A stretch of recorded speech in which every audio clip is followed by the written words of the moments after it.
So we're at the Windsor Triathlon. We're just about to have the prize presentation. This is of course Windsor, the race that's never supposed to have any bad weather, and it's chucking it down a rain.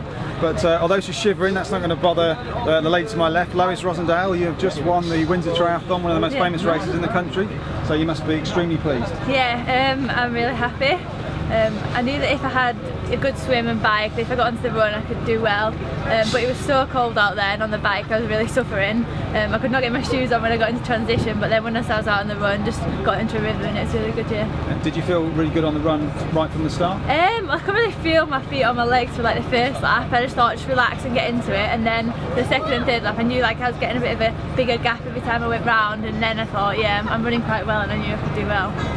And you had some tough competition as well, because before the race, you know, I got it wrong, put hands up, I thought Aileen Morrison was probably the race favourite. Yeah. You know, she's podiumed at World Championship Series level, but you've taken a pretty big scalp there, so that must be even more special. Yeah, it really is. I mean, even before the race I was thinking, oh, you know, it'd be really tough to beat Aileen, and I was like, not thinking I might come second, but do you know what I mean, like thinking, oh well, if she has a good race it'd be hard to beat her, but kind of when you're on the run you can't think about that, and I just dug in, and yeah, I was amazed when I beat her, but it's really good. And we've had the added bonus today was the British Elite Triathlon Championships as well, so officially British champion. That again must be a nice title to add to many of the the good successes that you've had at the youth and junior levels. Absolutely, previously. yeah. I mean, last year I was second, and that was a brilliant result, and I knew if I came into it being fit that I could win. And it's all come together, and yeah, it feels brilliant to be a national champion. And what's the weather like out on the bike? Because when we started this morning, it was dry, but then it got worse and worse. So was it cold and wet while you were cycling? It was absolutely freezing. Like I could not feel my hands, my feet, my legs, anything. And towards the end of the bike, I was at the back because I was just suffering that bad.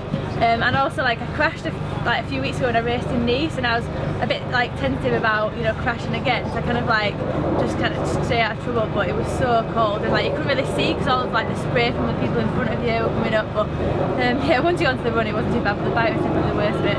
Yeah, and also this year you're racing for, last year it was Team TBC, now it's the rebranded Challenger World UK Triathlon team, and fantastic start for the new team and the new colours that we see you in here. So just tell us a little bit about that and how excited you are to be part of that new and improved, I suppose, team. It's really good. It's just like come on so much from last year. It's kind of got bigger and better, and we've got like the same sponsors as what the Challenger World London Triathlon has. We had the team launch a few weeks ago in London, and that was an amazing experience. Just really like excited to have all the sponsors, and really thankful for everything we've got. We've got so much kit and so much support. It's brilliant, yeah. And we're here at the Timex stand, as you can probably see behind us. Timex got some fantastic electronic wizardry, so just give us a quick insight into some of the Timex products that you've been using. Well, we've got the Global Trainer, which is like the kind of big one that's the GPS. I've been using that quite a lot running with the heart rate monitor. It kind of tells you like your distance and your speed, which is really useful, say if you're doing like tempo session, or if you're doing like 1 mile reps or something like that.